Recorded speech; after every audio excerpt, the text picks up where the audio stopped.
हाँ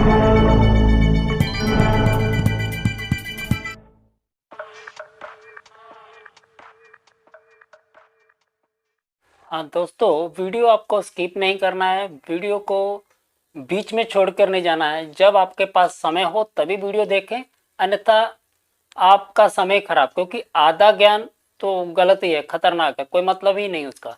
आप पूरा वीडियो देखिए और उसके बाद यदि आपको अच्छा लगे तब आप कमेंट करना, और भी अच्छा लगा तो क्यों लगा, किस स्टेप्स के कारण आपको अच्छा लगा। और जाते जाते अगर अच्छा लगे तो लाइक तो कर ही दीजिए, दूसरे किसी का भला हो इसके लिए शेयर भी कर दीजिए। और यदि सब्सक्राइब नहीं किया, अपने चैनल को सब्सक्राइब करना छोड़ रहे हैं, तो ये गलती इस बार मत कीजिए, आप जाने के टाइम सब्सक्राइब करके ही जाइए। तो बढ़ते हैं स्टेप बाय स्टेप की तरफ कि आपको पेंटिंग करना है और किस तरीके से आपको क्या ध्यान देना है। सबसे पहले हम रूम लेंगे 10 बाय 10 का, और उसकी कंडीशन जो बहुत ज़रूरी है, कंडीशन कैसी हो और अपने को कैसा काम करना है। तो सबसे पहली कंडीशन, जो हम लोग रूम लेंगे उस रूम के अंदर डिस्टेंबर या फिर प्लास्टिक पेंट लगा हुआ होगा, और वो 2 से 3 साल पुराना हो सकता है, क्योंकि जब भी कोई पेंटिंग कराता है प्लास्टिक पेंट पे, डिस्टेंपर पे, तो कम से कम 2 साल 3 साल होने पे कराता है। और आज की तारीख में जो पेंट कराना शुरू कर रहे हैं, मिडिल क्लास के लोग भी ये कोशिश कर रहे हैं कि एक बार पेंट कराओ, 4-5 साल झंझट खत्म।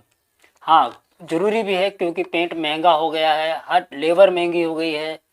और पेंट जब 3 साल 4 साल के बाद पेंट करवाते हैं तो वो कंडीशन इतनी ख़राब रहती है कि किस तरह से निकाले रहते हैं 3-4 साल मालूम नहीं। पेंट को साफ करने जाएं तो साफ नहीं होता, और यदि हम लोग धोने जाएं तो धो नहीं सकते, दाग निकलता नहीं। तो जब 3 साल 4 साल 5 साल बाद इतनी ख़राब कंडीशन हो जाती है, भी खर्चा फिर बहुत ज़्यादा आता है। तो इससे अच्छा है कि आप एक बार जो पेंट कराओ, कम से कम 4-5 साल चले। 4-5 साल चलने के लिए अपने को पेंट भी वैसा लेना पड़ेगा और प्रोसेस भी वैसा ही करना पड़ेगा। यदि प्रोसेस में कुछ कमी आती है तो भी आपका खर्चा बेकार है। तो चलिए हम शुरू करते हैं कि आगे पेंट कौन सा लेना है। अपने पास वाटरप्रूफ पेंट होना चाहिए। वो पेंट भी आ गया, वाटरप्रूफ पेंट आ गया है, प्राइमर आ गया है, और अपने पास पुट्टी आ गई है, तो पेपर आ गया है। हर चीज़ सामान इकट्ठा किया हमने और पेंट शुरू कर रहे हैं। तो कंडीशन देखने के बाद पता चल रहा है कहीं पे पापड़ी है, कहीं पे ऑयली है, जहां हम हाथ लगाते हैं या सर टेक के बैठते हैं, आते जाते दरवाजे के बाहर देखिए, आते अंदर बाहर काला होता है, तो वो काला दाग रहता है। कहीं पे क्रैक आ जाता है, क्रैक को फाड़ देंगे, और अगर कम क्रैक है तो उसको पतरे से फाड़ के वी शेप कर लेना चाहिए जिसमें माल बैठ जाए। और यदि क्रैक्स है, ज़्यादा क्रैक्स है, तो आप कोशिश कीजिए, उसमें वाटरप्रूफ पुट्टी आता है, तो आप वो पुट्टी भर के ही उसको काम में लें।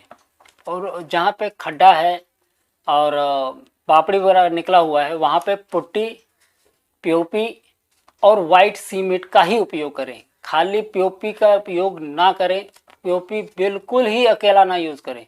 कहीं भी आप अकेला पीओपी यूज़ ना करें। पहले भी बोलता रहा हूँ, अब एक ही बात को बहुत बार रिपीट करता हूँ, कहा कि क्योंकि लोग करते हैं ऐसा, 1000 बार बोलेगा तो भी वैसे ही करेंगे। लेकिन मैं आपको वही दिशा दूंगा कि पीओपी को ज़्यादा यूज़ ना करें। जहाँ पीओपी ज़्यादा लगती है वहाँ पे वाइट सीमेंट ऐड कर लीजिए, और हार्ड भी हो जाएगा, जल्दी सूख भी जाएगा, और आपके काम करने के योग्य भी हो जाएगा, और वो जल्दी निकलेगा भी नहीं।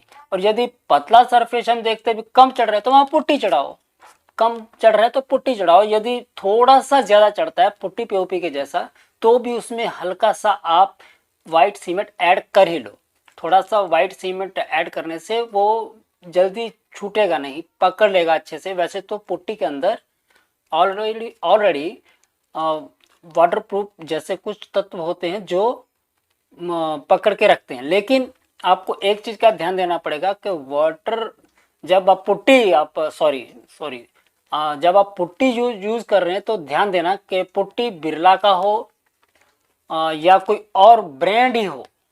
आप किसी चालू को ना यूज़ करें, चालू पुट्टी ना लगाएं, क्योंकि आपका जब कंटाल गए हैं तो अच्छा कराने जाते हैं तो पुट्टी भी अच्छा ही हो, और वो भी सीमेंट बेस हो, मैं एक्रेलिक के लिए कभी नहीं बोलूँगा। एक्रेलिक पुट्टी भी लोग बोलते हैं कि लाई डिब्बा खोला और भर दिया, बिल्कुल नहीं। वो उनको अच्छा है, वो कहते फिनिशिंग अच्छा आता है, पेपर मारने की जरूरत नहीं।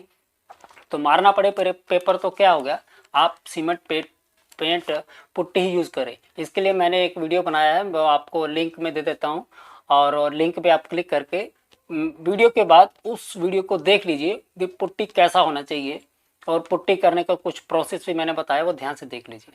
तो जब पूरा वो फिलअप हो जाए तो आप उसको कम से कम सूखने के लिए आधा घंटा घंटा, क्योंकि जो पीओपी है पुट्टी ये जल्दी सूख जाता है, वो टचअप ही कर रहे हैं हम लोग। उसको करने के बाद हमारा फर्स्ट काम रहेगा पूरे दीवार में पेपर, सीलिंग भी पेपर, और दीवार जहाँ जहाँ भरा है उसको लेवल करके उस पर एक कोट पहले, हाँ प्राइमर मारने से पहले जरूरी है कि साफ जरूर कर लीजिए, डस्ट जितना भी हो साफ होना जरूरी है। डस्ट साफ करने के बाद एक कोट उस पर प्राइमर चढ़ाना ही चाहिए, जरूरी है। मान लो हम चढ़ा दिए हम, ठीक है, चढ़ाना जरूरी है, क्योंकि जो नीचे का जो बेस है उसको हमको भुलाना है और अंदर पकड़ के रखना है कि वो द्वारा पापड़ी बन के ना आए। तो उसके बाद अपना यहाँ पे एक दिन, अगर एक ही दिन में हो जाता है ये काम, 10 बाय 10 का रूम है, तो उसको सूखने के लिए छोड़ देंगे, तो जाएंगे दूसरे दिन में। अब दूसरे दिन में आने के बाद सबसे पहला हमारा काम होगा पुट्टी, उस पर 1 से 2 कोट पुट्टी हम खींचेंगे। पुट्टी अगर ज़्यादा जहाँ रफ है पहले वहाँ एक बार लगा दिया जाए, तो जो पुट्टी अंदर ना चले जाए। अगर कहीं ऐसा है कोई जगह, तो कहीं कहीं पे ऐसा रहता है जो पुट्टी पीओपी हम भरे रहते हैं वो, उसमें हल्का सा स्क्रैच या लाइन या थोड़ा खड्डा रहता है, उस पर खाली पुट्टी। उसके बाद आपका सेकंड प्रोसेस रहता है, ये 1 से 2 कोट आप पुट्टी कर लेंगे, तो उसके बाद पुट्टी के बाद अब छोड़ देना है। एक दिन में इतना ही होता है, 2 कोट पुट्टी हो जाए बड़ी बात है। 2 कोट पुट्टी होगी, आपको दूसरे दिन छोड़ देना है। तीसरे दिन में आपको जाना है उस सूखे हुए पुट्टी के ऊपर पेपर मारना है। पेंट के ऊपर जो पेपर मारना है वहाँ पे 100 नंबर का होना चाहिए, और जब हम पुट्टी के ऊपर मारने जा रहे हैं तो हो सके 200 नंबर, 220 नंबर, जितना बारीक चलाएंगे उतना ही अच्छा, लाइन ना दिखे। तो 220 तक जायज़ है, उससे ज़्यादा तो फिर वो कटेगा भी नहीं। 220 नंबर के पेपर से हम कटिंग करेंगे। उसके बाद उसको साफ करेंगे कपड़े से ही साफ करेंगे, झाड़ू से वो साफ नहीं होता है, ठीक है। झाड़ के साफ करके कैसा भी हो कपड़े साफ कीजिए, और पूरा झाड़ू नीचे निकाल के आप जितना भी डस्ट रहे पूरा वहाँ से हटा देंगे, डस्ट नहीं रहेगा वहाँ पे। और उसके बाद आपका घिसाई करने के बाद आपको उसके ऊपर 1 कोट प्राइमर फिर से मार देना है। तो उस दिन प्राइमर, घिसाई और प्राइमर दोनों हो सकता है, एक दिन में हो जाता है। तो 2 आदमी रहे चाहे 1 आदमी रहे, लेकिन 2 आदमी रहेगा तो जल्दी होगा और समय पे हो जाएगा। वो उस दिन होना ही चाहिए, घिसाई, सफाई और प्राइमर मारने के बाद आप छोड़ देंगे, जाएंगे चौथे दिन में जाके आप उस पर 2 से 3 कोट पेंट मारना शुरू करेंगे। और पेंट वाटरप्रूफ हो, तो कोई चालू पेंट वहाँ नहीं मारना है। अगर आपको 5 से 6 साल, 5 साल, 4 साल इंतज़ार करना है, साफ़ करना है, यूज़ करना है, उसको अच्छे से यूज़ करना है, आपको लाभ लेना है भी, हाँ भी 4-5 साल चल रहा है, तो अपना मतलब फ़ायदा तो मिले, कुछ तो फ़ायदा मिले। तो उसका फ़ायदा ये है कि अगर आप 1 साल पेंट नहीं भी करेंगे, उसको साफ़ कर सकते हैं, उसको वॉश कर सकते हैं, पानी डाल के उसको साफ धो भी सकते हैं सर्फ से।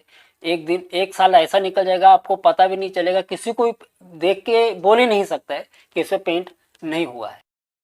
नेक्स्ट स्टेप अपना होगा, अब यहाँ ख़त्म नहीं होता, अगर आपने पेंट किया तो ख़त्म नहीं होता है, क्योंकि ये पेंटिंग करने के बाद आपको 15 दिन, 16 दिन, 18 दिन, जितना दिन आप बचा सकते हो वो बचाना है।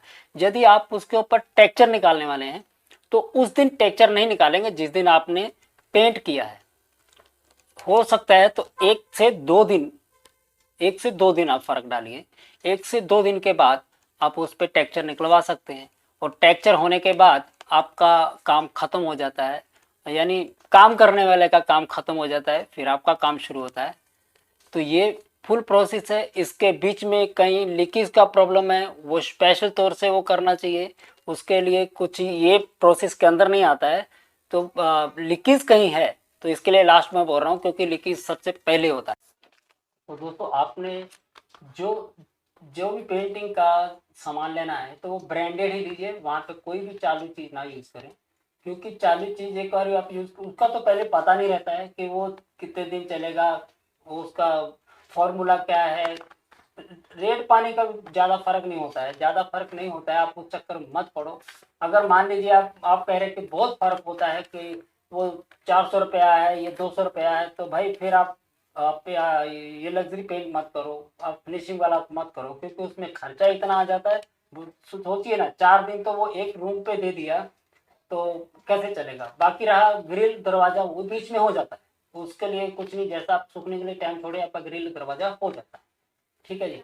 तो मैं उम्मीद करता हूँ कि आपकी समझ में आ गया होगा। यदि नहीं आया, कुछ आप पूछना चाहते हैं तो कमेंट बॉक्स इसीलिए है कि आपका अगर कोई सवाल है तो वहाँ सवाल का आप कीजिए, जवाब मैं दूंगा। चलिए मिलते हैं फिर अगली वीडियो में। यहाँ तक वीडियो देखने